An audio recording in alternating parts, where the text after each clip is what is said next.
Shalom. First and foremost, I want to give all praises, honor, and glory to Yahweh, Bahasham, Yahushai, Bahasham, Rakha Kodash. Double honors to the elders and the apostles of Great Millstone, and peace and blessings to the elect. And today we're going to go into the book of Wisdom of Solomon, the 13th chapter. Surely vain are all men by nature, who are ignorant of God, and could not out of the good things that are seen know him that is. So those that are ignorant of the Lord pretty much live vain lives, right? Their lives are in vain. And as it says, they could not out of the good things that are seen know him that is. So by looking at creation and the goodness of it, they still can't know the Lord, right? Neither by considering the works did they acknowledge the workmaster. So by looking at creation, they were so vain that they didn't even consider how magnificent the Creator is, because creation didn't come about by itself, but deemed either fire or wind or the swift air or the circle of the stars, right, the constellations, or the violent water or the lights of heaven, which are the sun and the moon and the stars, to be the gods which govern the world. So rather than looking at the beautiful creation and saying, wow, giving reverence and due to the Creator, their dumbasses says, oh no, the creation, let's look at the creation itself and let's deem those to be the gods that govern this world. With whose beauty, if they being delighted, took them to be gods. And it says here, let them know how much better the Lord is of them, for the first author of beauty hath created them. So it says here, with whose beauty, if they being delighted took them to be gods, let them know how much better the Lord of them is. So these people were so delighted by the beauty of the God of the Lord's creation that they believed and honored the creation to be gods. But that beauty should have let them know how much better the actual creator of these things is. For the first author of beauty hath created them, which is the Most High.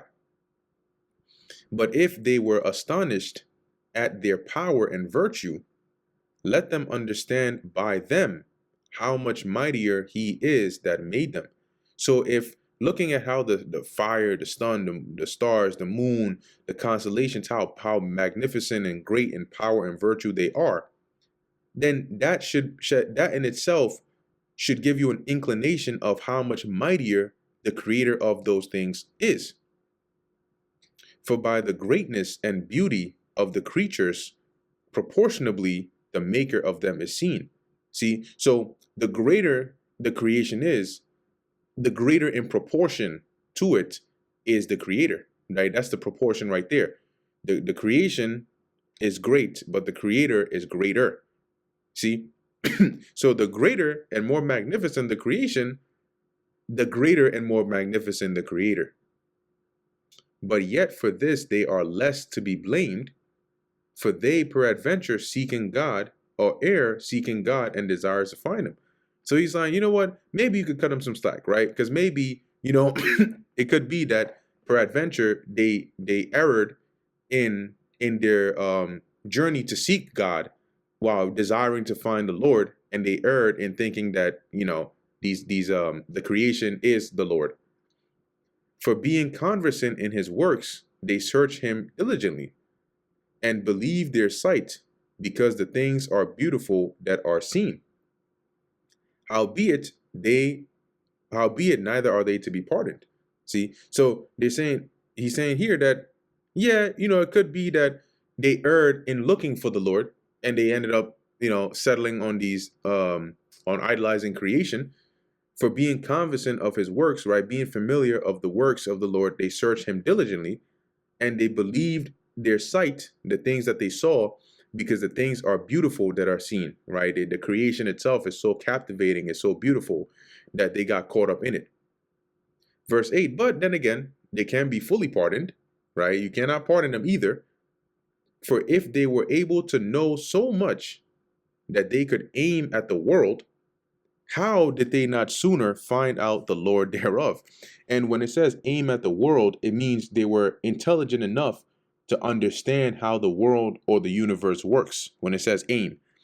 So you can't fully pardon them, because if they knew enough to understand how the world works, how could they not have realized sooner that there is a creator of all these things, and rather he is to be worshipped, not the creation?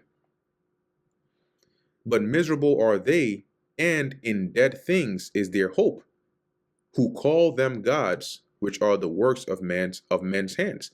See, so they're miserable, and they hope in dead things. Those that idolize the work of man's hands. These are idols that they make,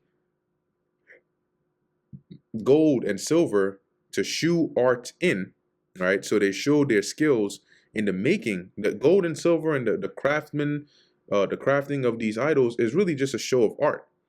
But you got men that worship these things as gods. They're miserable, and their hope is in something that's dead because it's not living. And resemblance or resemblances of beasts, or a stone good for nothing, the work of an ancient hand. You see, so they worship beasts, right? They worship artwork, which is like a carving, or some depiction of a beast or an animal, or a stone that is good for nothing. It's not living. As it says, the work of an ancient hand. Now a carpenter that felleth timber, right? A feller or felling timber is to cut, to chop it down. So a carpenter that felleth timber, after he hath sawn down a tree meet for the purpose, and taketh, so he finds a good tree, he cuts it down, taketh off all the bark skillfully round about it, right? So he peels and chops off all the bark, and tree bark is this part, okay? The bark of a tree, that's this part right here, okay? The covering, the outer layer of it. So he peels that off skillfully round about, and hath wrought it handsomely, and made a vessel thereof fit for the service of man's life, right? So he cuts down the wood, he chops off the bark, he skillfully makes a vessel out of it that is useful for man's life, right? Whatever he's going to use it for, whether it's a cup, I don't know, whatever he's going to build with it. And after spending the refuse of his work to dress his meat. So after he's done, the remains of the wood that he has, he uses it to make his food, right? That is for firewood that he's going to use to start a fire to make some food for him. And once he's done that and hath filled himself, so now he's eaten, and taking the very refuse among those which served to no use, that's the wood, and this is like the remains, because he used the primary part to make whatever vessel he was building, and then the other remains he used to start a fire to cook, and then whatever was left after that, which served of no use, being a crooked piece of wood, right? Some undesirable part of the wood that's still left, and full of knots, hath carved it diligently. So he'll take that and he'll carve it out, diligently, when he hath nothing else to do on his spare time. And formed it by the skill of his understanding, that is his craft, and fashioned it to the image of a man. So basically he makes an idol on his spare time, like it's artwork. Or made it like some vile beast, laying it over with vermilion, which I believe vermilion is like some form of a red. Let's look at that. Vermilion. Yeah, some form of a red. So he paints it over with vermilion, and with paint coloring it red, and covering every spot therein. And when he hath made a convenient room for it, set it in a wall, so a nice space, a shrine, or some special area, like into some temple for it. Then he puts it in the wall, right? Because the wall, like a shelf. A shelf is, sometimes you would build the shelf into a wall, so it's like to putting the idol in a wall. And made it fast with iron. Fast meaning firm, so it doesn't fall or it doesn't move. For he provided for it that it might not fall, knowing that it was unable to help itself. So the reason he has to fasten it so it doesn't fall is because he knows that if it falls, it can't get itself back up. For it is an image, it's an idol, and hath need of help. It's dead, it's not alive. Then maketh he prayer for his goods and for his wife and children, and is not ashamed to speak to that which hath no life. So he's describing here how stupid you are and how stupid you look when you're bowing down to idols, that you cut down a tree and you made this idol out of wood, this thing that if it falls down, it can't get back up again. And then you go and bow down and pray to it, and you're not even ashamed. For health, he calleth upon that which is weak.